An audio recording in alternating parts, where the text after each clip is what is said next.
मुझे अशोक पाटोले जी बड़े राइटर थे, उनको असिस्टेंट की कई रोल्स वहां ऐसे ही कर लिए, मतलब असिस्टेंट रहते हुए भी। बोल्ड था वो, लेकिन वो बोल्डनेस सीरियल में नाटक के थ्रू ही गई थी। वो मतलब हिम्मत ही नहीं करेगा कोई खुद को मोहन राकेश कहने की। तो जानी सर ने शक्तिमान ऑफर कर दिया। शक्तिमान में स्पेशल इफेक्ट पहली बार, हार्नेस पहली बार, ब्लू क्रोमा पहली बार, बड़े बड़े कारनामे के पीछे कहीं उसके सच्चे दुख दर्द या उसकी अक्षमताएं छिपे हुए। फैंटेसी का मतलब भांग का नशा नहीं हो, सीधा की संवेदनाओं की ही हो। एक बालक है जो अपने पिता को घुसने से रोक रहा है। ये दोनों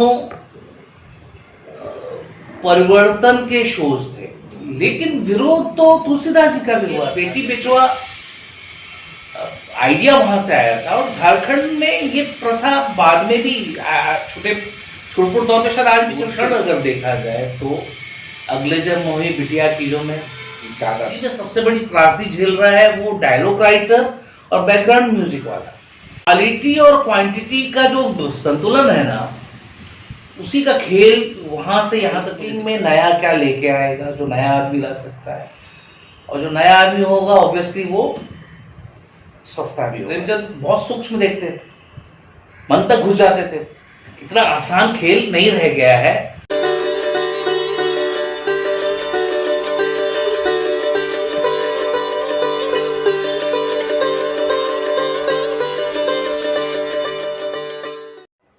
अपने समय के सर्वाधिक सफलतम टीवी सीरियल शक्तिमान के लेखन से जुड़ने वाले ब्रजमोहन पांडे मूलतः जमशेदपुर के निवासी हैं। 1984 में जनपेदपुर से दिल्ली होते वह मुंबई पहुंचे थे। जमशेदपुर में वह अभिनेता बनने का सपना देख रहे थे। रोशनी की ओर, आला अफसर, लंगड़ी तांग, गधे की बारात और हमीराबाई की कोठी सहित कुछ नाटकों का लेखन, निर्देशन व उनमें अभिनय करने के बाद वह दिल्ली गए। वहाँ भी नाटक करते रहे। 1994 में वह मुंबई आ गए। बतौर स्वतंत्र लेखक प्रसारित होने वाला शक्तिमान उनका पहला टीवी सीरियल था। उसके बाद देवों के देव महादेव, अगले जन्म, मोहे बिटिया ही कीजो, मितवा, सकाला का बोम बोम, इतिहास, आर्यमान, फिलिप्स टॉप 10, दुर्गेश नंदिनी, राखी, राजा की आएगी बारात, रखना है तेरी पलकों की छाँव में, अग्नि परीक्षा, माता की चौकी, भागों वाली, बालवीर, संकट मोचन, महाबली हनुमान, विघ्नहर्ता श्री गणेश, तेनालीराम, बाल शिव, ब्रज के गोपाल, धर्म योद्धा, गरुण, इन सभी सफलतम टीवी सीरियलों का लेखन कर ब्रजमोहन पांडे ने टीवी इंडस्ट्री में उनका अपना एक मुकाम बनाया। आज फिल्मी संगम चैनल पर हमारे साथ ब्रजमोहन पांडे जी मौजूद हैं। ब्रजमोहन पांडे जी, फिल्मी संगम चैनल पर आपका स्वागत है। नमस्कार। पांडे जी, मुझे बताया कि क्या आपके घर में कोई साहित्य या लेखन का माहौल था कि आपको लगा कि इस तरफ कुछ बढ़ना चाहिए, या फिल्म का माहौल था? नहीं, साहित्य का माहौल तो था। पिताजी मेरे काफी विद्वान थे, कथावाचक थे, वो लिखते भी थे काफी मैगजीन वगैरह में उस समय। माताजी भी प्रिंसिपल रही थी हाई स्कूल की। एंड जो नानी के खानदान में भी अखबार वगैरह निकाला जाता रहा था रांची में, तो एक तरह से पढ़ाई लिखाई का वो माहौल तो था। अच्छा। लेकिन फिल्म और नाटक की तरफ नहीं थे। वो साहित्यिक लोग थे, पत्रकारिता से जुड़े हुए थे। लेकिन मेरे ही रुझान मतलब बीज तो वहीं से आया, कहीं से। नहीं तो फिर आपको क्यों लगा कि नाटक वगैरह किया जाए? हाँ, ये देखिए, बचपन से ही ना एक स्वभाव होता है। जैसे नहीं, मछली को तैरना कोई बोलता नहीं है ना। तो सच पूछे तो नाटक क्यों किया जाए, ये मेरे को नाटक करना अच्छा लगता था, और पढ़ाई से ज्यादा मेरा इंटरेस्ट इसमें था। और मैंने नाटक करना शुरू कर दिया स्कूल कॉलेज के समय से। अच्छा। और फिर पढ़ाई करता रहा घर वालों के दबाव में, लेकिन कभी पढ़ाई करके नौकरी करूंगा या कुछ और कैरियर बनेगा, सपने में भी ये विचार कभी आया नहीं मेरे। और सच पूछे तो उसके बाद मैंने कभी आज तक कोई काम वैसे किया भी नहीं। और एक उम्र होते ही वहां से निकला, और फिर मुझे था कि जो करना मुझे इस लाइन में ही करना है। चाहे मैं नाटक करूं, मैं लिखूं, मैं एक्टिंग करूं, मैं डायरेक्शन करूं, लेकिन मुझे यही करना है, इसके अलावा मुझे कुछ आता नहीं है। सवाल ये है कि जब यही करना था तो बम्बई आने के जब दिल्ली को चले गए थे पहले? हाँ, क्योंकि देखिए जहाँ से मैं पैदा हुआ जमशेदपुर, वहाँ जो थिएटर करने वाले लोग थे या जो थिएटर से निकल के लोग जा रहे थे, तो उसमें क्रेज वहाँ दिल्ली का था। तो बम्बई को तो बहुत हवा समझा जाता था कि मतलब जैसे वहाँ मतलब एक सर्वाइवल की भी थी, या जो मेरे से पहले कोई आया नहीं था ऐसे इस तरह से, तो वो संभावना नहीं दिखती थी। और दिल्ली में था कि कम से कम चूंकि नाटक कर रहे थे, तो नाटक से ऊपर उठे तो वहाँ NSD, श्री राम सेंटर, ये सब है, तो वहाँ हम जुड़ेंगे, थोड़ा सीखेंगे, थोड़ा और कुछ कमाना शुरू करेंगे। तो इस अप्रोच से दिल्ली पहुंचा। लेकिन फिर दिल्ली में रह के मुझे रियलाइज हुआ कि नहीं, यहाँ तो कुछ ऐसा कुछ नहीं है, मतलब स्ट्रगल है। खाली दिल्ली में बहुत जल्दी कैरियर बनाना बहुत आसान नहीं है, वो सीखने की जगह है, मुझे ऐसा लगा। बहुत जल्दी मैं पलायन किया, मतलब पलायन तो नहीं, बट बहुत जल्दी वहां से मैं मुंबई के लिए निकल पड़ा। तो दिल्ली में रह के क्या सीखा था आपने? हाँ, देखिए दिल्ली में रह के सबसे पहली चीज जो होता है, घर छोड़ के जो अकेला रहना होता है। पहली बार रोटी बनाई थी, पूरा हाथ जला था मेरा, है ना। अपनी रोटी पकाने से पहले रोटी कमाना क्या होता है, तो ये सीखा। और ये जो जिंदगी, जैसे घर में आपको क्या, पानी, मैं बड़ा भाई था, पानी भी पीने की जरूरत नहीं थी मुझे, मतलब छोटे भाई बहन किसी को भी बोलो। तो जीवन की शुरुआत दिल्ली से हुई कि समझ में आया कि कमाना क्या होता है, और पैसे ना हो तो क्या होता है, पैसे थोड़े से मिले तो कितनी खुशी होती है। और वहाँ जो नाटककार, साहित्यकार, उन सब लोगों से जो मुलाकात हुई, जो उनका काम देखा, जमशेदपुर के थिएटर के बाद जब NSD के थिएटर को देखा, श्री राम सेंटर के थिएटर को देखा, तो मुंबई आने से पहले मुझे लगा वो पड़ाव शायद जरूरी था। क्योंकि हाँ, मैं वैल्यू को वैल्यू बोलता था, बहुत सी चीजें हमारी क्या क्षेत्रीयता की वजह से थी जो हमको पता नहीं थी। मुंबई में बहुत मजाक उड़ता, तो दिल्ली में वो सारे करेक्शंस हुए। और हमारे बहुत सीनियर, जिसको मैं बोलूँ जो सबसे अहम गुरु थे, दीपक ठाकुर जी, वो दिल्ली में मुझे मिले, जो जमशेदपुर के थे। लेकिन जमशेदपुर में मेरी उनसे मुलाकात नहीं हुई थी, उसके पहले वो दिल्ली बस गए थे। मेरे ख्याल से मैं उनसे मिलने वहां पहुंचा था, ऐसा मुझे लगता है। और एक बात और थी, उस समय क्रेज एक्टिंग का सबसे ज्यादा था सर। मैं नाटक लिखता था, डायरेक्ट करता था, एक्टिंग करती थी, लेकिन एक्टिंग का क्रेज था दिमाग में। बट उन्होंने सबसे पहले मुझे ये रियलाइज कराया कि भाई तुम शायद सबसे अच्छा लिख सकते हो, तो फोकस इस पे करो। तो इसलिए दिल्ली मेरे लिए अहम था, बहुत अहम है। तो कौन कौन से नाटक आपने लिखे या डायरेक्ट किए, या किन नाटकों में आपने अभिनय किया था? वैसे देखिए, फेमस नाटक देखा जाए तो गधे की बारात, जिसका अभिनय किया था मैंने, हमीदाबाई की कोठी, इसमें अभिनय किया था। भानुष किया था, लंगड़ी टांग, हरिशंकर परसाई के नॉवेल पे जो शरणबरी श्रीवास्तव ने जिसका नाट्य रूपांतरण किया था, वो किया था। फिर यहाँ आके गुजराती एडॉप्टेशंस के प्लेज, मुंबई में आके 2 साल तक थिएटर से जुड़ा रहता है, तो बेदुनी 5 फेमस प्ले यहाँ का हुआ था, विठोबा टेक सिंह, और बहुत से नाटक जो अभी, ताला अफसर, और बहुत से, मतलब अभी याद नहीं आ रहा, क्योंकि मेरे लिखे प्लेस का नाम तो मतलब मुंबई में जब आया था तो यहाँ हर 15 दिन में भारतीय विद्या भवन में एक्सपेरिमेंटल स्टेज हुआ करता था, तो हर 15 दिन में एक प्ले मेरा होता था उसमें। लेकिन दिल्ली में किस बात ने आपको ये कहा कि नहीं भैया अब दिल्ली छोड़ के बम्बई ही जाना पड़ेगा, और कोई रास्ता नहीं है? हाँ, एक तो दिल्ली में प्रोफेशनलिज्म नहीं है, मतलब लोग नहीं समझते हैं कि काम करवा लेंगे, फिर पैसे की भी जरूरत पड़ती है, या जो उचित मुआवजा या पारिश्रमिक जो भी कहें आप, वो तो दिल्ली में वो कमी मुझे दिख रही थी, और मुझे लगा ये स्ट्रगल बहुत लंबा होगा। अच्छा। और मैंने अपने घर वालों से 3 साल का समय लिया हुआ था। मुझे जो करना था 3 साल में करना था, नहीं तो फिर पूरी तरह छोड़ के कुछ और करना था, जाके नौकरी करता मैं या कुछ भी करता। जो मेरे लिए भयावह मतलब सपना जैसा होता है। तो समय कम था और मुझे समझ में आ गया कि यहाँ थिएटर, चूंकि आगे मुझे थिएटर करना भी नहीं था ज़्यादा, मुझे लगा कि यहाँ पर समय मैं देखे कोई उसका वो लक्ष्य नहीं मिल सकता जिसके लिए मैं घर से निकला था। तो वो भी बहुत ड्रामेटिक ढंग से, मतलब दीपक ठाकुर जी को, मेरे रूममेट्स थे, किसी को बताया नहीं मैंने कि मैं मुंबई जा रहा हूँ। मुझे डर लग रहा था कि ये मजाक उड़ाएंगे या फिर नहीं जाने देंगे या डांटेंगे। और मैं मुंबई आया और किस्मत थी कि मुझे यहाँ भी अच्छे गुरु मिले, अच्छे लोग मिले। और आपने कुछ देर पहले कहा कि जमशेदपुर में रहते हुए हर किसी के दिमाग में मुंबई जो है एक हवा है। हुआ था उस समय। हाँ, तो जब आपने दिल्ली से मुंबई आने की बात सोची तब हवा नहीं लगा आपको? नहीं, तब तक वो दिल्ली में रह के इतना कॉन्फिडेंस आ गया था कि भाई मैं अपनी रोटी कमा सकता हूँ, मैं अपना गुजारा तो कर सकता हूँ कुछ भी करके। तो वो एक कॉन्फिडेंस मेरे अंदर आ गया था। तो उसने फिर जो थोड़ी सी बारीकियां अभिनय की या लेखन की या साहित्य की, ये सब भी, मतलब थोड़ा सा मैं एक छोटे शहर से निकल के एक महानगर का अभ्यस्त हुआ था दिल्ली में रह करके, तो उसने थोड़ा आत्मविश्वास दे दिया था मुझे।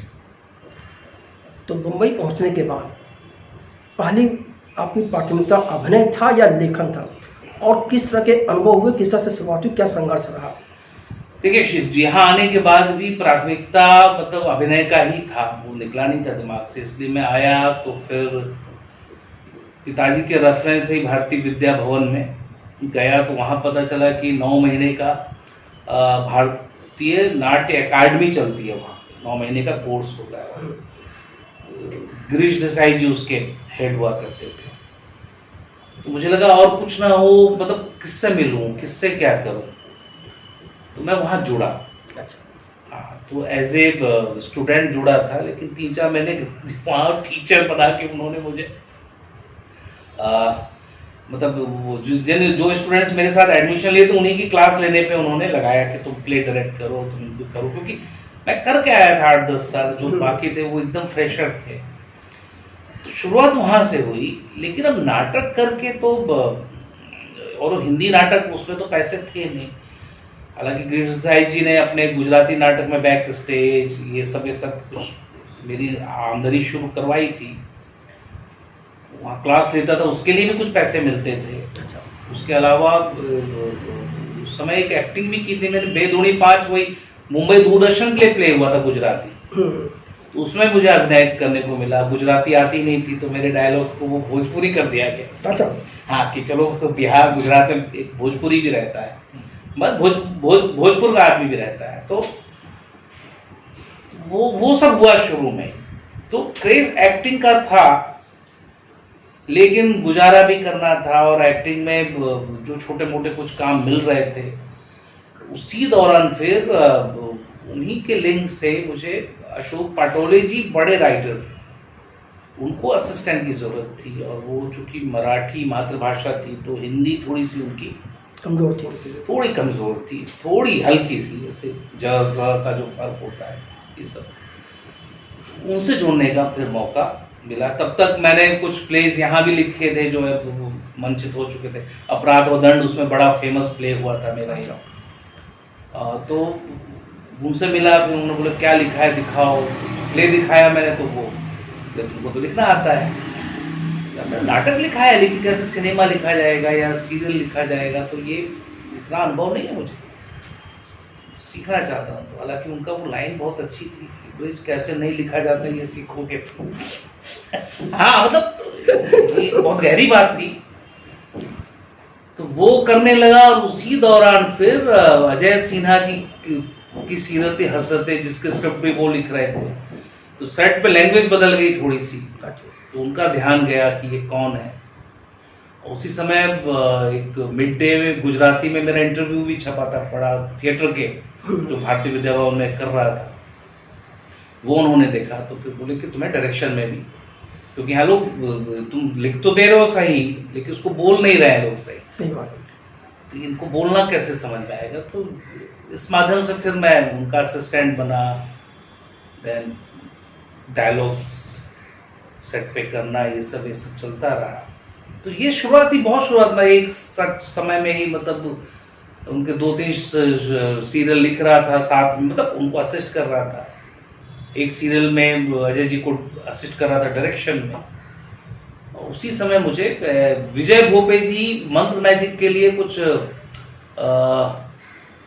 सुपर हीरो बना रहे थे, तो उनको राइटर की जरूरत थी। अच्छा।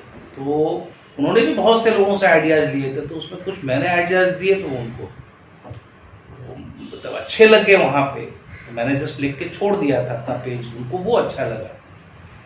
फिर वो बोले कि एज ए राइटर आ जाओ, छोड़ो असिस्टेंट का काम। तो अब वो बड़ी दुविधा की घड़ी थी कि मतलब इधर मैं डायरेक्शन में असिस्ट कर रहा था, इधर राइटिंग में भी असिस्ट कर रहा था, एक्टिंग का दिमाग में था ही फितूर, उस समय तक भी था। और हसरते में भी मैं शॉर्ट देते देते भी कुछ ना कुछ लाइन्स वाइन्स बोल लेता था। तो कई रोल्स वहाँ ऐसे ही कर लिए, मतलब असिस्टेंट रहते हुए भी। लेकिन फिर विजय भोपी जी ने बोला, तो फिर मैंने इंडिपेंडेंटली उनके साथ एज ए राइटर शुरू किया। हालांकि वो भी सीरियल नहीं आया, 17-18 एपिसोड बने, लेकिन वो कंपनी अच्छी थी। उन्होंने कहा कि भाई हर एपिसोड का, एक एपिसोड का पैसा हर महीने तुमको देंगे। तो मुझे लगा चलो 17-18 महीने तो मेरे फिक्स हो गए, अब मैं तैयार कर सकता हूँ खुद को।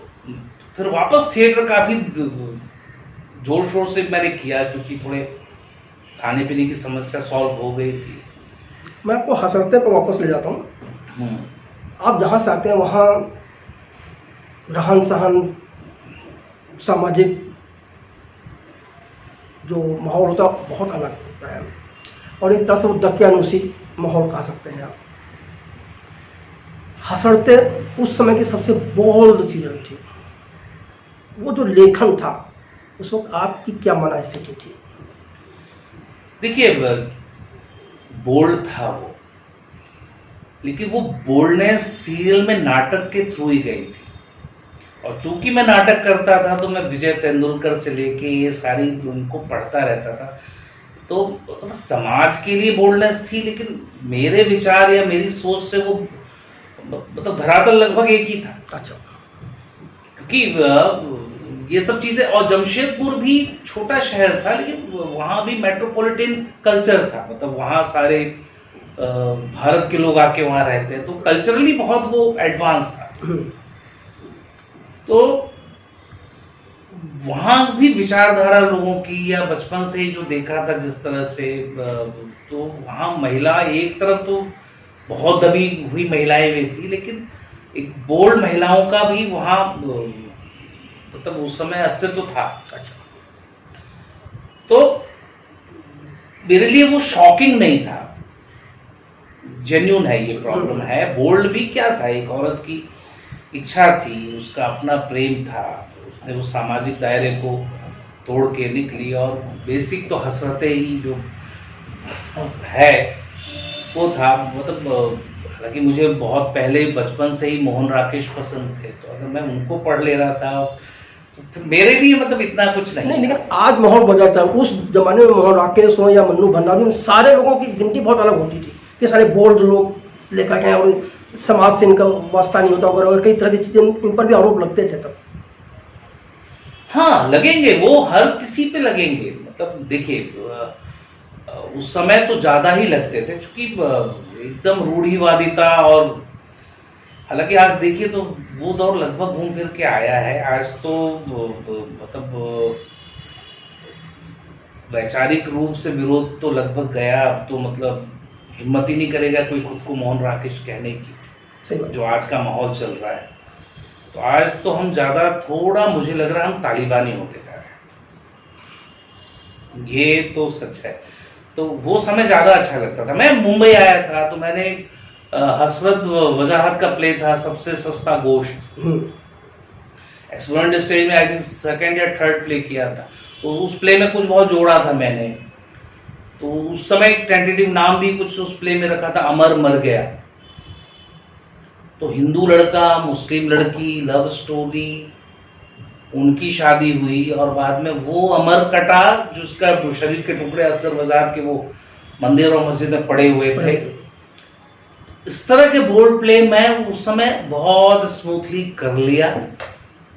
94 95 की बात होगी, एंड लोगों ने सराहा। मुझे याद है उस मुस्लिम लड़की का रोल मुस्लिम लड़की ने ही किया था, उसके घर वाले भी आके देख रहे थे, तो वो काफी मतलब सामंजस्य को देखा जाए ना तो मुझे बहुत संतुलित समाज लगता था आज की तुलना में। आज मुझे नहीं लगता कि कोई ऐसा साहस कर पाएगा।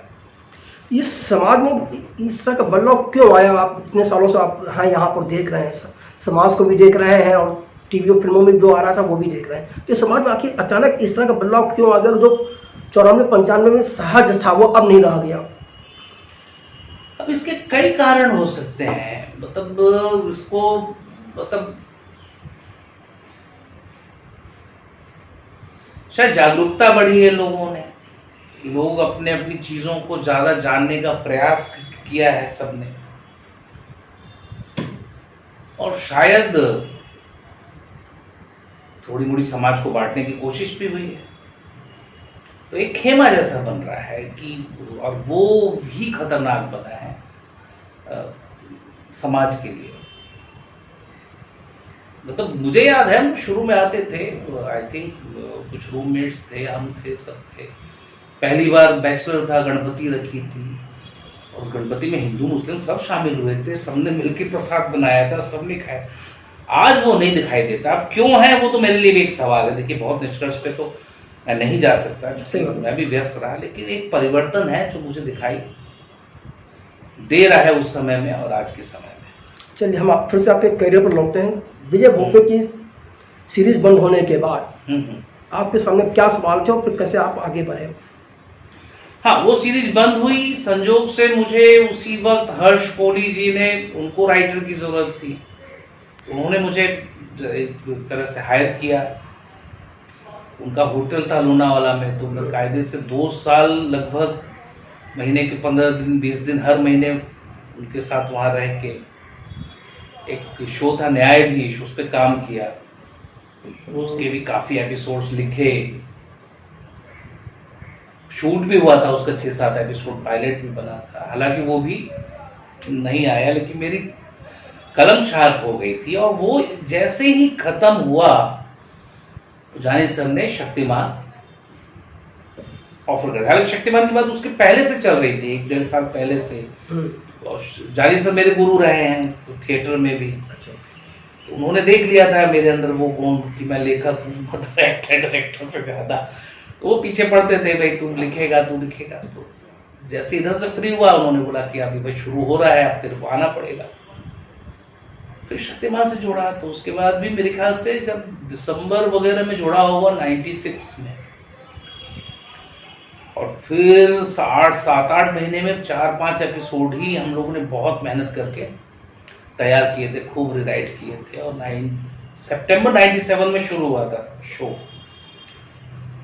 तो उसके बाद तो जर्नी बदल गई थी। एक तरह से देखा जाए तो टीवी लाइन में शक्तिमान आपका पहला सीरियल था, इंडिपेंडेंट। हाँ, इंडिपेंडेंट। उसके पहले जो भी आपने काम किया वो आया नहीं था। हाँ, मतलब आया नहीं था, एक आध एपिसोड आया था, फिल्म्स टॉप 10 वगैरह, लेकिन वो रिकॉग्निशन नहीं थी। हाँ, जो होनी चाहिए थी। पहले सीरियल से ही एक पहचान बनी, और ऐसी सफलता लोग उम्मीद नहीं कर सकते जो सफलता मिली थी। हाँ, वो सारी चीजें आप किस तरह से देख रहे थे उस वक्त, और उस वक्त आपको क्या लग रहा था कि कहाँ आप सफल हो रहे हैं या कहाँ कौन सफल हो रहा है? देखिए उम्र बहुत कम थी, तो उस उम्र में सही समझ तो मुझे नहीं लगता होगी।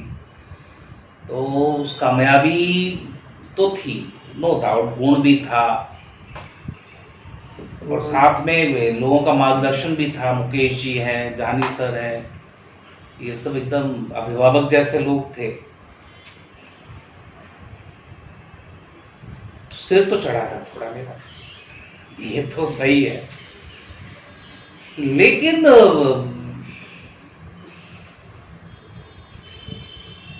मतलब मुझे लगता था कि ये इसके अलावा कुछ और है जो होगा। मतलब ये एक बहुत फैंटेसी बहुत शुरुआती सोच होती है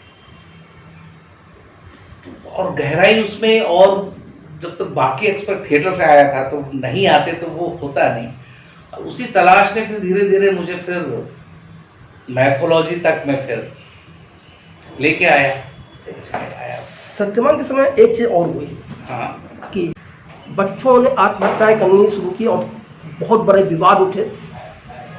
उन सारे विवादों के बीच एक लेखक के तौर पर आप खुद को कहाँ दोषी मान रहे थे या आपको क्या लग रहा है क्या हो रहा है? देखिए ये तो आज देखिए ये बात तो सिद्ध हो गई थी कि जितनी भी बच्चों के आत्महत्याओं की खबरें आ रही थी वो झूठ थी। ये तो पीटीआई ने क्षमा मांगी बकायदा मुकेश जी से। हुआ क्या था, शुरू में तो सुन के शौक रह गया। मैं उस समय जमशेदपुर पहुंचा हुआ था, तो ये खबर मिली मुझे कि अरे कुछ बच्चे, तो ये तो मतलब पता ये तो ऐसा ही नहीं हो सकता ना कि ये कैसे हो सकता है। और सवाल भी था कि क्यों करेंगे आत्महत्या, हम शक्तिमान में ना तो शस्त्र का इस्तेमाल करते हैं ना हिंसा की बात करते हैं। शक्तिमान ऐसा सुपर हीरो था जो कहता था भाई मुझे प्रतिकार करना है, किसी विलन को मारता नहीं था वो कभी। तो ये सोच कहाँ तक जा सकती है, मतलब ये क्यों होगा।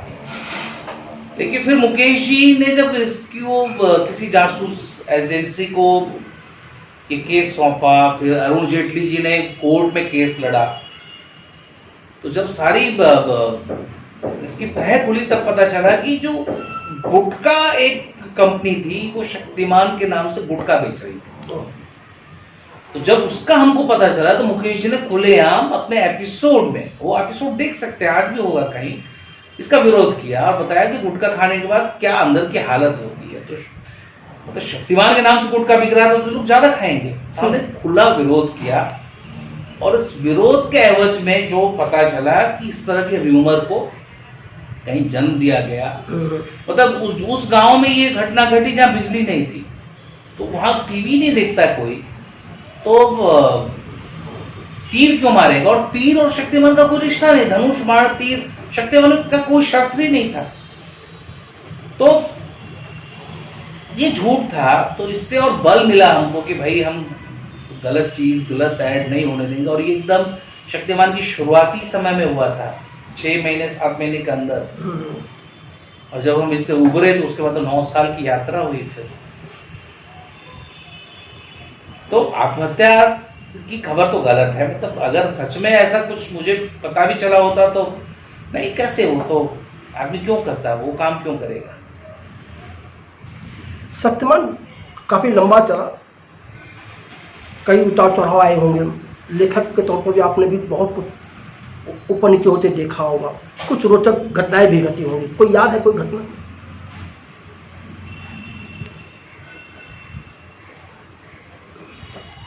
हाँ तो एक घटना तो मुझे मेरे साथ, मैं एक्टिंग भी करता था उसमें, तो उसके पहले मैं काफी क्रिटिसाइज करता था सबको कि यार मैं जो सोचता हूँ है ना वो इस तरह से तो आता नहीं है स्क्रीन पे। तो फिर श्याम कौशल जी थे, वो एक्शन कर रहे थे, तो मेरा कोई सीन था वो स्प्रिंग बोर्ड पे जंप करके फ्लाई का। जब जंप किया तब समझ में आया कि जंप करना कितना कठिन होता है। और जब उसके 4-5 रिटेक हुए तब श्याम जी ने पूछा भी था मुझसे कि अब क्या लग रहा है तुमको, क्या सोच रहे हो और क्या कर रहे हो। तो और उसमें मुझे फांसी भी लगते लगते बची थी। अच्छा। हाँ, वो क्या था, हार्नेस बांधा गया था पीछे, शर्ट में छेद किया गया था यार, और उन्होंने बटन खोल दिया था। उनकी टेक्निक थी, क्योंकि पीछे से खींचा जाएगा तो यहाँ से गला दबेगा। और मुझे क्या हुआ कि मैंने वो बटन लगा लिया शॉट से पहले। अच्छा। और जब वो मुझे उठाया गया, हार्नेस खींचा गया, तो मेरा दम बता फांसी लग गई मुझे। और मैं तड़प रहा हूँ, लोगों को लग रहा है मैं एक्टिंग कर रहा हूँ।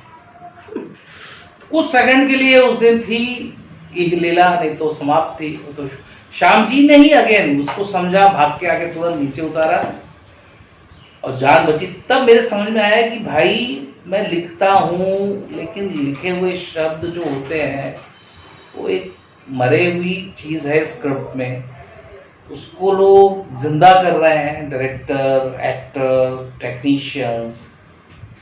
तो वो बहुत आसान नहीं होता है। वो खुद को जब अनुभव हुआ तब समझ में आया कि मतलब एक एक शॉट जानलेवा भी हो सकता है। तो ये एक बड़ा अनुभव रहा। और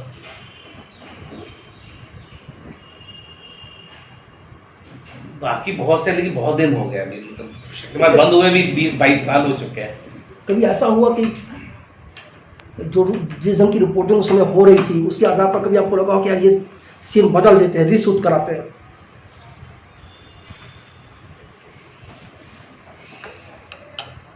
नहीं, ऐसी कोई रिपोर्टिंग नहीं हुई थी कभी, कोई रीशूट का नौबत आया मुझे तो याद नहीं आ रहा है ऐसा। मतलब शक्तिमान उस समय जो भी हो रहा था वो थोड़ा बियॉन्ड था। तो टीवी थी और शक्तिमान में स्पेशल इफेक्ट पहली बार, हार्नेस पहली बार, ब्लू क्रोमा पहली बार, तो वो एक अलग दुनिया की चीजें आ रही थी। तो जो भी आ रहा था, हालांकि वो आज की तुलना में देखा जाए तो थोड़ा सा स्टैंडर्ड वो नहीं था, लेकिन उस समय के लिए तो वो अल्टीमेट था।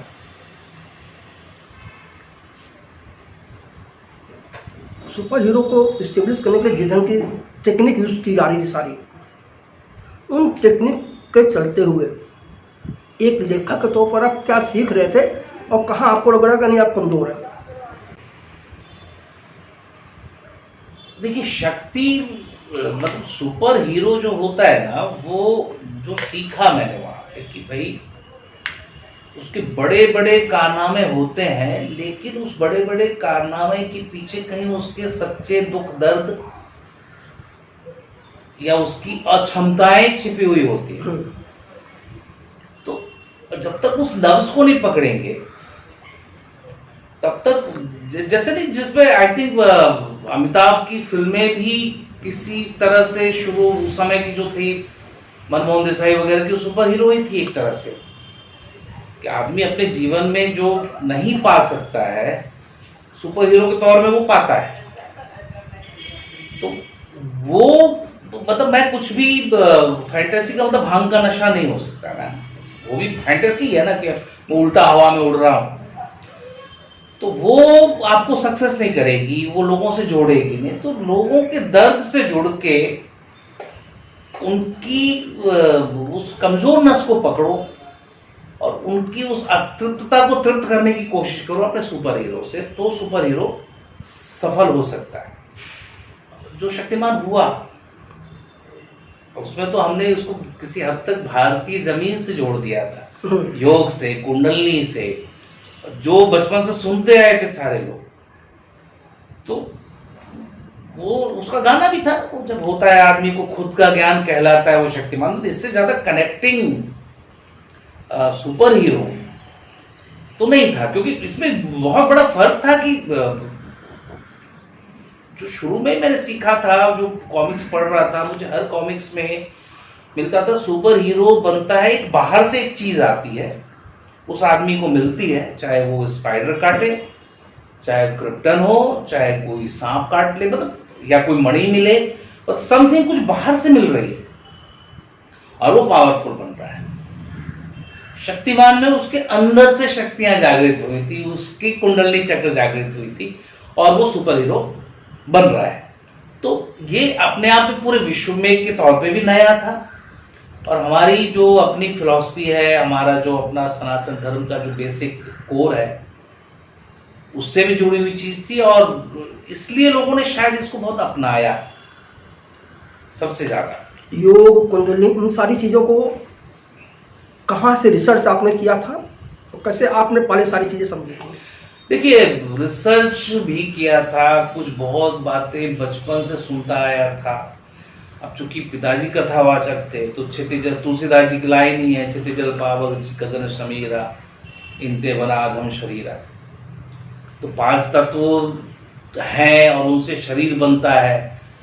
तो ये बहुत सहज रूप में एक बचपन, क्योंकि इतनी टीवी, इतनी फिल्म, इतनी मैगजीन, मतलब इतनी चीजें बचपन में हमारे नहीं थी। हमारा ज्ञान तो वही शाम को जो चर्चा होती थी, धर्म पे होती थी, कहानियां होती थी। हमारी नानी भी बहुत एक्सपर्ट थी इन तरह की कहानियों में। तो 5 तत्व पता थे, बचपन से पता थे, थोड़ा मोड़ा गीता भी पढ़ा था। तो भाई 5 तत्व के बाद भी मन, बुद्धि, अहंकार होते हैं, ये भी पता था। कहीं कुंडली पातंजलि को भी पढ़ा था, और ये सब बिना सोचे, मतलब क्या बचपन से चूंकि पढ़ने की आदत रही है, तो ये सब ज्ञान अलग अलग ढंग से कलेक्टेड था। तो जब यहाँ बारी आई कुछ करने की, तो वो अपने आप कलेक्ट हुआ हो। और फिर उस समय जो और उससे ऊपर की रिसर्च थी, वो मेरे फूफा जी थे यहाँ, पंडित थे काफी, प्रकांड उनके घर ग्रंथ थे, वहां से कुछ चीजें पढ़ी। और भारतीय विद्या भवन की लाइब्रेरी भी बहुत बड़ी थी, वहाँ अभी भी है वो मेन टाउन में, फिर वहां से भी कुछ चीजें पढ़ी, और इस तरह से ये बन गया फिर। लेकिन रेफरेंस पहले से था दिमाग में, मतलब ऐसा नहीं था कि इंस्टेंट उसी समय की चलो क्या करना है। शक्तिमान को जो शोहरत मिली थी वो उसके बाद किसी सुपर हीरो वाले सीरियल को नहीं मिली आज तक। वो जो सफलता थी, वो जो शोहरत थी, उसका असर आप पर होना स्वाभाविक तब हुआ। तो उसके बाद जब दूसरे काम की तलाशने की बात आई, तब कहाँ किस मुकाम में आप खुद को पा रहे, तो कैसे अपने आगे बढ़ने की कोशिश की? हाँ, असल में देखिए, शक्तिमान लिख रहा था ना, उसी समय थोड़ा क्या कहूँ, इसको भी ब्लेसिंग कह सकता हूँ मैं। शक्तिमान लिखते हुए ही मुझे एकता कपूर का सीरियल इतिहास मिल चुका था, जिसके डायलॉग्स लिखता था, जो मेरे भविष्य को काफी हद तक निर्धारित कर रहा था। तो जब तक शक्तिमान ऑफ एयर तो काफी लंबे समय तक चला, तो उस बीच में मैंने इतिहास लिख लिया था। फिर एक और फैंटेसी आई थी, शाकाला का बूम बूम, वो लिख लिया था।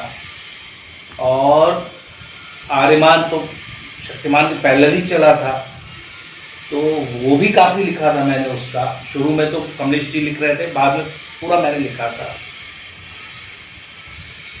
और साथ में आई थिंक इंडोनेशियन टेलीविजन भी तभी शुरू कर चुका था लिखना मैं, 2001-2002 में।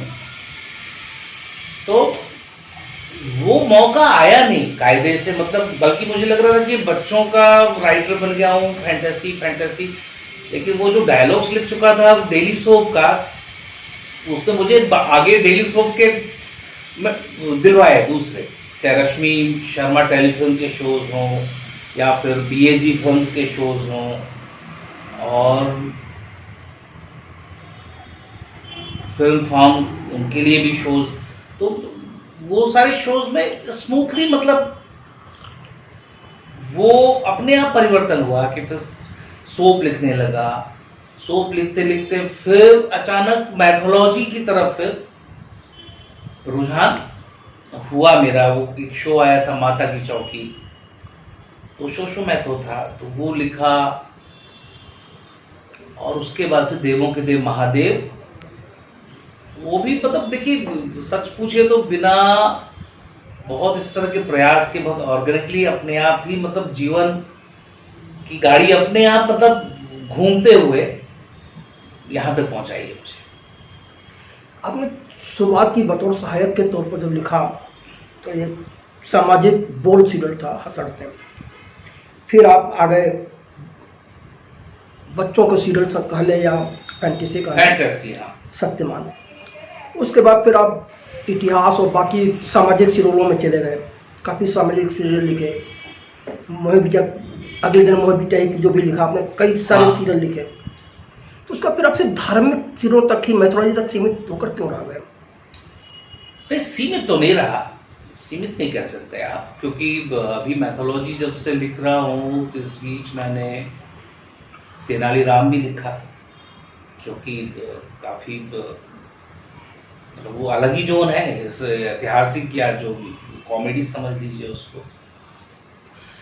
लेकिन ये फर्क ना मैंने शुरू से देखा, बाहर वालों को बहुत लगता है ये फर्क, ये फैंटेसी है, ये सामाजिक सीरियल है, ये मैथोलॉजी है, जबकि हर जगह बात इंसान की, इंसानी भावनाओं की, ज़रूरत की, ऊंच नीच की, भेदभाव की, है ना, पीड़ा की, संवेदनाओं की ही हो रही। तो वो अगर देखा जाए तो अब गंगाधर एक दबा कुचला आदमी,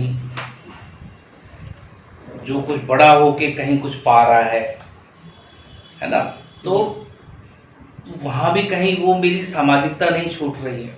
उसकी फैंटेसी आसमान में होती थी, लेकिन पकड़ता तो मिलावट को था वो, तो सामाजिकता वहां नहीं छूटती थी। पकड़ता तो किसी शोषक को था वो, तो किसी को शोषण कर रहा है, पकड़ने का ढंग बदल गया था।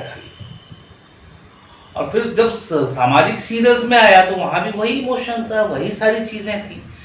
सास बहू बहुत ज्यादा मैंने नहीं किया, इसलिए उसके बारे में मैं इतना नहीं कहूंगा, लेकिन बाकी जितने भी शोज किए वो किसी न किसी मुद्दे से जुड़े हुए थे, भावनाओं से जुड़े हुए थे। उसमें ड्रामा था, उसमें कहानी थी, और मैथोलॉजी भी आप देखें तो उसमें कैरेक्टर बदल जाते हैं, समय बदल जाता है, कि कहानी तो वही चल रही है। गणेश एक बालक है जो अपने पिता को घुसने से रोक रहा है। वो कहानी जब सामाजिक सीरियल में कहेंगे तो बाप बेटे की कहानी बन जाएगी, दीवार बन जाएगी। फिल्म करेंगे तो वहां वो अपने बाप को रोक रहा है, बाप को उसका सिर काटना पड़ता है। तो फॉर्मेट या थोड़ा सा आवरण बाहर का बदलाव दिखता है, लेकिन बेसिक कोर में मुझे जो समझ में आया कि भाई ड्रामा और इमोशन और भावना वही होती है। इसलिए शायद मैं सहजता से सब कुछ लिखा है मैंने, इसलिए सीमित रह जाना ये तो मैं नहीं समझता। एक चीज और, आपके 2 सीरियल सबसे ज्यादा पॉपुलर हुए और उन दोनों में कुछ न कुछ कंट्रोवर्सी हुई, वजह चाहे जो रही हो। एक था शक्तिमान और दूसरा था देवों को देव महादेव। देव के देव महादेव में तो शिव पार्वती के मिलन और उनके शादी हुई, उनको लेके भी सीन को काफी बातें हुई थी, विवाद हुए थे, काफी चर्चाएं हुई थी कई चैनलों ने। हाँ, उसका देखिए ये सारी क्या था। हाँ, ये 2 शो थे, ये दोनों परिवर्तन के शोज थे। शक्तिमान से एक परिदृश्य बदला था, विजुअल और बाकी चीजों का, एंड देवों के देव महादेव से मैथोलॉजी की टेलिंग बदल गई थी। तो उसके पहले वो टिपिकल वही साधु, वही मतलब बहुत मोनोटोनस हो गई थी टेलिंग। तो महादेवों के देव महादेव में जो मतलब उसके जो मेन क्रिएटिव थे, या कि करता धरता समझिए अनिरुद्ध पाठक, वो थोड़ा नहीं भगवानों को मानवीयकरण कैसे करें इस पे केंद्रित थे। क्योंकि या तो हम भगवान तक जाएं या भगवान हम तक आए। बीच का दौर जो मैथोलॉजी का था, भगवान अपनी जगह थे, इंसान अपनी जगह था, बीच में कोई कनेक्शन नहीं रह गया। उस कनेक्शन की शोध में जो एक्सपेरिमेंट उस समय हुए, उसमें कहीं किसी को कभी भी नई चीज आती है तो थोड़ा शोर होता है। तो शायद यही उसका कारण रहा होगा। बाकी शोर हुआ भी, कंट्रोवर्सी हुई भी, फिर अपने आप शांत भी हो गई, और फिर लोगों ने सबसे ज्यादा एक्सेप्ट भी इन शोज को ही किया। बंद होने के बाद भी आज भी जो सबसे ज्यादा रीरन हो रहे हैं, तो शक्तिमान हो रहा है और देवों को देव महादेव हो रहे हैं पूरे विश्व में।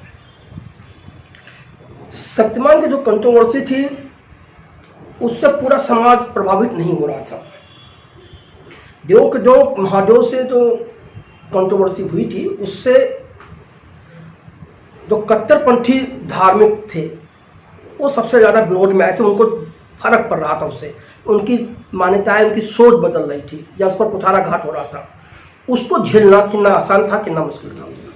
नहीं, मेरे ख्याल से इतना कुछ नहीं हुआ था। देखिए, अगर बहुत ज्यादा ये सब बात, मुझे नहीं लगता इतना ज्यादा शोर हुआ था। मैं आपको यार, उस जमाने में ऐसा कोई टीवी चैनल नहीं था जिस पर कई हफ्ते तक इसको लेकर के चर्चाएं नहीं हुई हो, लंबी चर्चाएं हुई थी, चर्चाएं तक होती थी, लेकिन विरोध तो तुलसीदास जी का भी हुआ था जब उन्होंने उसी को अवधि में लिख दिया था, रामचरितमानस को। लेकिन उस विरोध का मतलब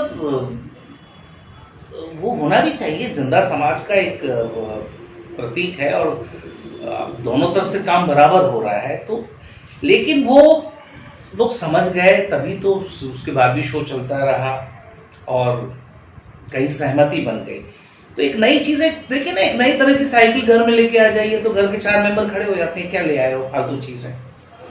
बाद में सबसे ज्यादा उसमें बैठने के लिए भी झगड़ा वही लोग करते हैं, यार मेरे को तो मेरे को तो मेरे को तो मुझे लगता है ये कुछ ऐसा था। लेकिन आपका काम हमेशा ऐसा होना चाहिए कि वो थोड़ी खलबली तो होनी चाहिए। शांत पानी में कंकड़ बन के गिरो, तरंगे तो हो कि पता चले कि भाई तरंगे हैं पानी में। आपका एक सीरियल था अगले जन्म मोहन बिटिया है कीजो, ये किसका सब्जेक्ट था? और ये सीरियल पहले कहीं गया, उस चैनल ने बाद में रिजेक्ट कर दिया, फिर सिद्धांत तिवारी ने राइटर से संपर्क किया, ये सब क्या है किस्सा पूरा? देखिए, मैं तो जुड़ा था, कमलेश कुंती जी ने छोड़ा उसके बाद। तो शुरुआत में सब्जेक्ट कमलेश कुंती सिंह जी का था, लेकिन उसके साथ वो भी जुड़े हुए थे अपने शांति भूषण, जिन्होंने एज राइटर भी शुरुआत की थी वहां से। तो उनका भी अपना क्लेम था। हालांकि इसकी ओरिजिन अगर आप देखेंगे इस सब्जेक्ट की, तो वो विदेशिया नहीं, भिखारी ठाकुर का नाटक है बेटी बेचवा। ये सब्जेक्ट ओरिजिनली तो जिसकी ओरिजिन मतलब आज भी मैं भिखारी ठाकुर को कुछ मतलब वो रविन्द्रनाथ टैगोर है भोजपुरी के, या भरत मुनि कह लें हम उनको, क्योंकि वो अपने समय से बहुत आगे की सोच और आगे की चीजें, एक अनपढ़ होते हुए, अनपढ़ मतलब पढ़ना आता था मुझे, लेकिन फिर भी वो सो कॉल्ड, और अच्छा हो कि शायद सो कॉल्ड बहुत पढ़े लिखे नहीं थे तो बैरिस्टर बनते, उस समय ज्यादा कमाई होती। तो लेकिन वो जमीन से जुड़ के जो सोच या जो चीजें उन्होंने सोची, तो ये बेटी बेचवा आइडिया वहां से आया था। और झारखंड में ये प्रथा बाद में भी छोटे तौर पे शायद आज भी चलती होगी, ऐसा मेरे को सुनने में आता है। तो सब्जेक्ट वो था, लेकिन जब उन्होंने छोड़ा था इस शो को, तो फिर मैं जोड़ा, जब बेच दी गई थी। अच्छा, तो नए घर में आना था, तब जोड़ा। मैं भी बहुत लंबे समय तक नहीं लिख पाया था इसको, क्योंकि ये सब्जेक्ट ही ऐसा था कि वो मतलब आप कहां तक जा सकते हैं इसके साथ। तो मैं भी शायद 30, 40, 50 एपिसोड ही किया होगा इसको में, और उसके बाद फिर क्या हुआ मुझे पता नहीं। एक और सीरियल आपने लिखा था मितवा, हाँ, ऑनर किलिंग पे था, वो डायलॉग्स लिखता था उसके लिए। ये लोग अगले जन्म मोह बिटिया ही कीजो और मितवा दोनों की तुलना करना हो तो दोनों में क्या मूलभूत अंतर क्या था? देखिए, मूलभूत अंतर अगर कहीं सूक्ष्म रूप में देखिए तो दोनों जगह ही एक पुरुष अहंकार और एक शामिल था। लेकिन शोषण अगर देखा जाए तो अगले जन्म मोही बिटिया कीजो में ज्यादा था। मतलब वो शोषण की एक अहंकार के लिए किसी को मार देना, ये मितवा था। लेकिन अहंकार की पुष्टि के लिए किसी को निचोड़ते रहना, ये अगले जन्म हुए बिटिया कीजो था। तो बाकी दोनों ही विद्रूपता और कुरीति या जो कहिए आप, एक सामाजिक घाव के ऊपर ही बने थे। लेकिन ज्यादा बुरा अगर कहें तो अगले जन्म, हाँ, उसमें ज्यादा क्रूरता थी, क्योंकि मितवा में दोनों के पास लड़ने का ऑप्शन तो था, वहां दूसरे पक्ष के पास कोई ऑप्शन ही नहीं था। 1994 में जब आपने लिखना शुरू किया, उस वक्त राइटर में सिर्फ लेखक हुआ करता था जी। धीरे धीरे लेखक अलग हो गया, पटकथा लेखक अलग हो गया, कहानीकार अलग हो गया, संवाद लेखक अलग हो गया, ये सारी चीजें हो गई। ऐसा नौबत क्यों आई और इनमें क्या आप फर्क महसूस करते हो? हाँ, फर्क है। देखिए, पहले क्या था, सीरियल बनते थे, 13 एपिसोड के सीरियल होते थे। तो एक लेखक बहुत अच्छे से सारी जिम्मेदारियों को निभा लेता था। अब धीरे धीरे क्या, जब डेली सोप शुरू हुआ तो महीने के 28-22 एपिसोड, आजकल 28 भी हो रहे हैं, कहीं कहीं 30 भी हो रहे हैं, तो है ना, कोई ब्रेक ही नहीं है, एवरीडे एपिसोड आ रहे हैं। तो जब रोज काम करना है तो एक आदमी एक स्टोरी आइडिया की प्लॉटिंग से लेकर के story development, screen play, dialogues को नहीं निभा सकता है। फिर उसमें बाकी टेक्निकल चीजें भी होती हैं, एक प्लॉटिंग होती है, उसमें चैनल का अपना इनपुट होता है, कई बार प्लॉट हमने सोचा लेकिन वो लोकेशन अवेलेबल नहीं है, एक्टर अवेलेबल नहीं है, तो ये और टेलीकास्ट तो नियत समय पे होना है, उसको कोई टाल नहीं सकता, मतलब उससे बड़ा युद्ध संसार में नहीं है कोई, है ना। अगर मैं बोलूँ एक वॉर हो जाए तो वॉर तो साल में 10 साल 50 साल में कभी होती है, और हम टेलीविजन वालों की वॉर रोज चलती है, चाहे कुछ हो जाए टेलीकास्ट होगा और टाइम पे होगा। तो उसको पकड़ने के लिए कि वो स्मूथ चले, फिर काम का बंटवारा शुरू हुआ।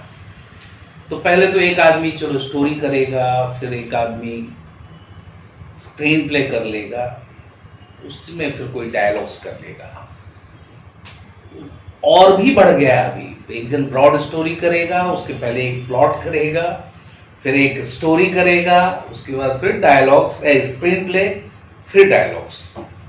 इतने लेयर पे काम होते हैं। अब इतने लोग काम करेंगे तो उनका एक सुपरवाइजर भी होगा, और उस सुपरवाइजर के ऊपर एक स्क्रिप्ट हेड भी होगा। तो ये डिपार्टमेंट इस तरह से जो काम पहले डायरेक्टर के साथ मिलके राइटर कर लेता था स्मूथली, वो अब 5-7 लोगों को मिलके वो काम करना पड़ता है, और उसका मुख्य कारण है वो क्वांटिटी का बढ़ना। आपको लगता है इसका असर क्वालिटी पर पड़ा है? नहीं, देखिए क्वालिटी जिसको पसंद है तो कभी कभी क्वालिटी बढ़ भी जाती है और कभी कभी क्वालिटी घट भी जाती है। लेकिन अगर कोई अच्छे अप्रोच के साथ करे तो 5 लोग मिलके ज़्यादा अच्छा प्रोडक्शन दे सकता है। जैसे मैं लिखूंगा, बहुत डिटेल लिखूंगा, सब कर दूंगा, है ना, लेकिन मैंने अगर 90 लिखा है तो कोई 3 लोग उसमें 3-3 चीजें जोड़ तो सकते हैं। हालांकि आपकी बात सही है, वो कई बार वो 90 का 9 भी रह जाता है, वो उसमें से 0 हटा देते हैं, वो नेगेटिव साइड है उसका। लेकिन पॉजिटिव साइड है कि कई बार ये टीम वर्क चीजों को निखारता है। ये डिपेंड करता है कि आप किस टीम के साथ काम कर रहे हैं। अब जैसे ये फिल्म आई थी अभी पुष्पा, उसमें देखिए 60-70 राइटर्स हैं, तो लेकिन उन्होंने किस तरह से निचोड़ के उसको एक मंच पे लाया, तो वो सब अप्रोच की बात है सर। बाकी अकेला भी कोई लिखे और उसका अप्रोच नहीं है तो बहुत खराब कर सकता है, इसमें कोई बड़ी बात नहीं है। देखिए टीवी जो है कहीं ना कहीं संवाद का माध्यम है, मतलब लोगों का ध्यान ये होता है कि 2 कैरेक्टरों के बीच क्या बातचीत हो रही है, ज्यादातर ध्यान वहीं तक सीमित होता है मुझे। अब हुआ ये कि आपकी सारे डिवीजन होने के बाद एक सीन राइटर को दे दिया, भैया तुम लिख दो इसके डायलॉग, इस सीन पता था वो डायलॉग इतने कमजोर हो जाता है कि पूरे सीरियल की ऐसी तैसी हो जाती है। आपको नहीं लगता ऐसा होता है? ऐसा हो सकता है, अगर वही मैं कह रहा हूँ कि उसके ऊपर जो क्रिएटिव है या जो सुपरविजन है या फिर जो इक्वल एक राइटर्स भी जो 2-4 हों, कम से कम इक्वल हों, एक सोच वाले लोग हों, अगर वो नहीं होंगे तो हो सकता है, और हो रहा है, ऐसा भी नहीं है। डायलॉग्स अभी आपको डायलॉग्स तो मैं तो बहुत पतन दिखाई दे रहा है अभी के तौर में, डायलॉग्स खत्म हो रही। उसके लिए ये भी कहा जाता है समाज का दर्पण होता है टीवी, तो हमारे अपने जीवन में भी डायलॉग्स कम हो रहे हैं। हमारे मोबाइल के मैसेज में भी हम तो बहुत शॉर्टकट लिखना शुरू कर दिए हैं, तो वो भी एक कारण हो सकता है। अच्छे डायलॉग्स लिखो तो लोग बोलते हैं क्या डायलॉग बाजी कर रहे हो। ये मेरे साथ भी हुआ, नहीं तो मैं काफी समय से सिर्फ डायलॉग्स लिखना छोड़ दिया है मैंने। उसका एक और कारण है, जो टीवी में सबसे बड़ी त्रासदी झेल रहा है वो डायलॉग राइटर और बैकग्राउंड म्यूजिक वाला। उसको समय ही नहीं मिलता है।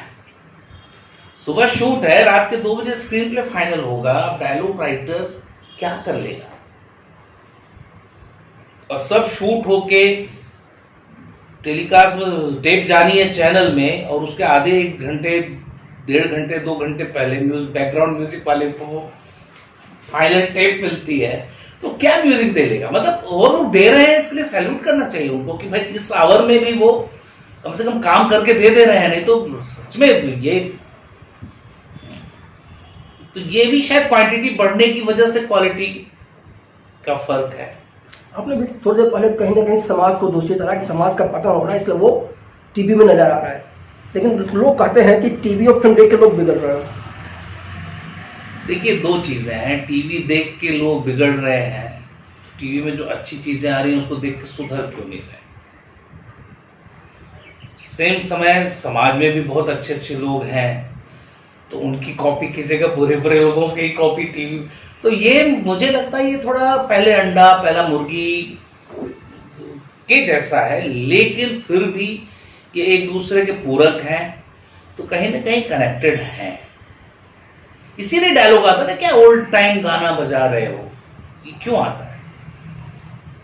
मतलब समाज को भी अपने जैसी चीजें सुनना पसंद है ना। आज सहगल के गाने आप कितने लोगों को सुना सकते हैं? तो ये तो कहीं ना कहीं समाज जो है उसको वही चीजें चाहिए। तो मेरी बात उस एंगल से देखें तो कहीं ना कहीं वो फिट बैठती है। 1994 से 2025 पहुंच गए आप जी। आपके हिसाब से देखा जाए तो 31 साल हो गए आपको इस क्षेत्र में। इन 31 साल में आपने टीवी इंडस्ट्री में क्या प्लस और माइनस पॉइंट देखे, महसूस किए? देखिए, टीवी पहले बहुत शुरुआती दौर में ये जस्ट फिल्म से जुड़ के लोग टीवी में आ रहे थे, फिल्म वाले ही ज्यादा थे, तो काफी कलात्मक होता था। कला यहाँ में शुरुआत में तो ये था कि टीवी में सारे नए कलाकार आ रहे थे, थिएटर के लोग आ रहे थे, और फिल्म वाले नहीं आ रहे थे, और थिएटर वालों को फिल्म में जगह नहीं मिल रही थी, टीवी वालों को फिल्म में जगह नहीं मिल रही थी। फिल्म वाले एक्टर्स नहीं आ रहे थे, लेकिन मेकर्स फिल्म वाले ही थे। चाहे BR ले लीजिए, चाहे रामानंद सागर ले लीजिए, कोई। तो मैं मेकर्स की बात कर रहा हूँ, क्योंकि एक्टर्स तो वो करेंगे जो मेकर्स चाहेगा। आज भी अगर मेकर्स चाहे तो अच्छा काम करवा सकते हैं। तो अभी मेकर्स फिल्म वाले कम रह गए, या वो पौधी खत्म, मतलब चली गई, मतलब वो अभी है नहीं। फिल्म के लोग अभी नहीं है टीवी में। बीच में हालांकि करण जौहर वगैरह भी उन्होंने कुछ किया था, बट OTT किया शायद। क्वालिटी और क्वांटिटी का जो संतुलन है ना, उसी का खेल वहां से यहां तक मुझे दिख रहा है। पहले वीकली एपिसोड होता था, तो एक एपिसोड आएगा वीक में और हम एक सप्ताह परेशान रहते हैं। अब उस एक वीक में 5 एपिसोड, 6 एपिसोड या 7 एपिसोड आ जाते हैं, और हम उतना ही काम करते हैं। तो क्वांटिटी बढ़ गई, तो ऑब्वियसली थोड़ा सा क्वालिटी में फर्क पड़ेगा। दूसरा, क्वांटिटी चैनल्स की भी बढ़ गई। पहले एक चैनल होता था, तो एक फिक्स टाइम है, 8:40 पे न्यूज आएगा और 9 बजे सीरियल शुरू होगा। तो पिताजी आएंगे 8 बजे, वो अपना सब देख के 8:40 की न्यूज़ देख के, उनके बाद रिमोट हमको लेना है, तो फिर 9 बजे से 9:30 बजे, फिर बाद में 9:30 से 10 बजे, इतना। तो एक लिमिटेड चीज़ें थी। धीरे धीरे ऑप्शन बढ़ता चला गया, और अब बहुत बढ़ गया। तो अभी वो यूनिकनेस खत्म हो गया। अब उस तरह से प्रभाव डालने वाला शोज भी मुझे नहीं लगता है कोई बनता है, या बन तो रहे हैं सब क्वालिटी वाइज, लेकिन वो प्रभाव नहीं डाल सकते, क्योंकि पहले एक शक्तिमान बनता था, एक बुनियाद बनता था, एक महाभारत बनता था, एक रामायण बनता था। अब आप एक समय में रामायण भी कई जगह मिल जाएगी आपको, हर तरह की चीजें कई जगह मिलते जा रही है। तो एक तरह से ये क्वालिटी और क्वांटिटी दोनों बड़ी है, तो उस चक्कर में कहीं ना कहीं क्रिएटिविटी थोड़ी कम है। क्वालिटी बड़ी इस सेंस में कि कपड़े अच्छे हुए हैं, मेकअप अच्छा हुआ है, शर्ट्स कमाल के होते हैं, स्पेशल इफेक्ट गजब होने लगे हैं, तो इसको आप क्वालिटी कहें। नहीं, आपको नहीं तो ये कहीं ना कहीं हम लोग क्रिएटिविटी और लेखन से भटक से साज सज्जा करने में लग गए। नहीं सर, साज सज्जा अपनी जगह है, लेकिन लेखन तो कठिन होता जा रहा है। तो लेखन कठिन होता जा रहा है। पहले हमारे पास बहुत कुछ था, हमने सदियों की पढ़ाई लिखाई की थी, तो हमारे पास था खर्च करने के लिए। अब तो सब खर्च हो चुका है, तो उसके बाद वो चीज़ जुटाना और लिखना, और कागज पे तो वो साज सज्जा कहाँ होगी। स्टोरी मीटिंग में तो हम कागज पे लिखे शब्द ही कहते हैं, तो वहां तो कठिनाई होती है। तो वो उसको हम मतलब मेहनत क्या, मतलब एक्सपर्ट होते जा रहे हैं आप धीरे धीरे। कहीं ऐसा तो नहीं है कि आज का जो मेकर है वो राइटिंग में पैसा कम खर्च कर रहा है, नए नए लेखकों को, नए पढ़े लिखे लोगों को जो कुछ लिख रहे हैं नया कुछ पर उनको तलाशने की कोशिश नहीं कर रहा है? नहीं, देखिए ये शुरू से रहा है, मतलब कि सबको शुरू से जो महंगा है उसकी जगह सस्ते की तलाश तो रही है। इसके शुरुआत में भी कहाँ राइटर तो बेचारे मतलब बहुत अच्छी पोजीशन में, नहीं तो मैं तो देखा था कन्वेंस पे क्या गुजारा चल जाता था। तो प्रोड्यूसर को दोनों चीज़ों की खोज होती है, एक तो राइटिंग में नया क्या लेके आएगा जो नया आदमी ला सकता है, और जो नया आदमी होगा ऑब्वियसली वो सस्ता भी होगा थोड़ा सा। ये दोनों चीज़ों की कमी के लिए नए लोगों को लोग ढूंढ रहे हैं, और अब तो बहुत बढ़ गए हैं क्योंकि मीडिया का प्रचार प्रसार बढ़ गया है, लोग पढ़ने लगे, तो स्कूल कॉलेजेस में कोर्स होने लगे हैं अब तो, है ना। हमारे समय तो कोई किसी के पास जाके असिस्टेंट बनो घिसो तभी आप सीख सकते, तो आज तो लोग कोर्स करके आ रहे हैं। तो वो कहीं ना कहीं कभी अच्छे भी होते हैं जो पुराने लोगों से, वो आज के युग को ज़्यादा समझ भी रहा है। तो नई जनरेशन हमेशा चुनौती तो देती है। नहीं, लेकिन आपको नहीं लगता कि जो कोर्स करके आ रहा है वो सिर्फ किताबी कीड़े हैं, वो जो समाज में चीज़ें हैं वो ना समझ पा रहे हैं, और जो साहित्यिक किताबें ना उनको नहीं पढ़ते वो। अब मुझे बहुत जेनरिक नहीं होके बोल सकते हैं, गधे आज भी थे, गधे पहले भी थे, तो गधे तो शुरू से रहे हैं, उन्हीं गधों में दो चार घोड़े होते हैं, है ना। तो ये लोग तो मैं अपने क्लास में देखा है, मैंने मेरे साथ भी जो पढ़ने वाले थे बहुत से गधे भी थे उसमें, बहुत से किताबी कीड़े थे। मुझे याद है क्लास में जब स्कूल के एग्जाम्स होते थे तो उनके बहुत ज्यादा नंबर्स आते थे, मेरे कम आते थे, बोर्ड में थे मेरे ज्यादा आए, तो उनको ताजुबा तू कैसे ले आया, बोले यार वो आए इसमें मैं क्या करूंगा। तो किताबी कीड़े थे वो, मैं किताबी कीड़ा नहीं था। तो ये हर जनरेशन में मिलते हैं। तो इम्पोर्टेंट ये नहीं है कि जो कोर्स करके आ रहे हैं, लेकिन जो कोर्स करके आ रहे हैं उसमें अगर जो समझदार जा रहा है और कोर्स कर रहा है तो बहुत निखर के आ रहा है। तो अगर वहां सोना जाएगा तो कंचन बन के सीधा आ रहा है, क्योंकि पहले भी निखरते ही थे लोग, कि उसमें 15 साल लगता था, उसमें भी अच्छा गुरु मिला तो निखरे, नहीं मिला तो नहीं निखरे। कम से कम कोर्स है कि वो सोने को कंचन बनने का मौका तो मिल रहा है। इस कोर्स मुझे लगता है बहुत अच्छी चीज है, खाली किताबी कीड़ा नहीं। और किताब में भी आप देखेंगे ना कि हम भी जीवन में क्या अनुभव करते हैं। मैं आया तो मैं लिखने लगा, अब लिखें क्या लिखूंगा मैं, मेरे पास कुछ शब्द हो सकते हैं या शब्दों को पकड़ने की क्षमता हो सकती है ना, याद जल्दी कर सकता हूँ। लिखना तो लिखना, मतलब मैंने जो लिखा है, जो मैंने पढ़ा है, जो मैंने अनुभव किया है, जो मैंने देखा है, जो मैंने सुना है, मैं वही लिख सकता हूँ अपने जीवन। और वही जिसका अनुभव, जिसकी ये चीजें जितनी ज्यादा हो विस्तार से जो कर सकता है वो ज्यादा शार्प और ज्यादा अच्छा राइटर हो। प्रेमचंद बहुत सूक्ष्म देखते थे, मन तक घुस जाते थे। तो एक बच्चा अगर स्कूल में जा रहा है और उसको वहां 30 टॉप के राइटर्स, टॉप के डायरेक्टर्स की सारी क्रिएशन का निचोड़ सिखाया जा रहा है, अगर वो किताबी कीड़ा है तो किताबी कीड़ा रह जाएगा, लेकिन अगर वो अच्छा है, शार्प है, तो बहुत निखर के बाहर आएगा। आपने भी बहुत विस्तार से समझाने की कोशिश की कि इस समय जो कुछ काम हो रहा है बहुत अच्छा काम हो रहा है, क्वालिटी वाला काम हो रहा है। तो एक सवाल ये आता है कि 90 के दशक में 2000 तक सीरियलों की टीआरपी 22 और 32 के बीच हुआ करती थी, और आज एक टीआरपी मिलना मुश्किल हो रहा है लोगों को। बोलो ना, चैनल्स बढ़ गए हैं, चैनल्स बढ़ गए हैं। पहले क्या चैनल कम थे, तो लोगों की रूटीन थी टीवी, ऑप्शन ही नहीं था कोई, है ना। जब सास भी कभी वही शुरू हुई, याद है मुझे, हर घर से आवाज आती थी उस समय, आप रास्ते से गुजरते थे। अब ऑप्शन बहुत बढ़ गया है। दूसरा, पहले नियत समय पे ही वो शो देखने को मिलता था। 9 बजे का शो 9 बजे ही मिलेगा। कभी रिपीट हुआ तो रिपीट हुआ, उस रिपीट समय पे ही मिलेगा। अब वाईफाई लोगों के सबके घर में है, मोबाइल सबके हाथ में है, तो ये जिसको जो पसंद है वो जब चाहे तब देख सकता है। तो अब उस भीड़ में जो 1% जो टीआरपी आप कह रहे हो, वो भी लोग मेरे को देखे, उसके लिए बहुत मेहनत करनी पड़ रही है लोगों को। इतना आसान खेल नहीं रह गया है। मतलब ये है दर्द आज का। टीवी इंडस्ट्री में लेखकों की वास्तविक स्थिति क्या है?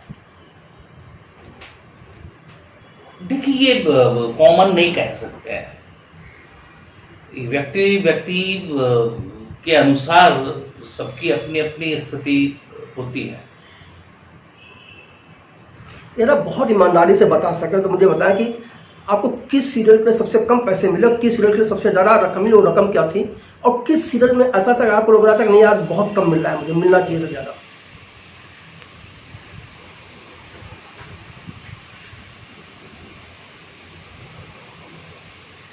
मेरे साथ वो ना, पहला शो शक्तिमान आ गया,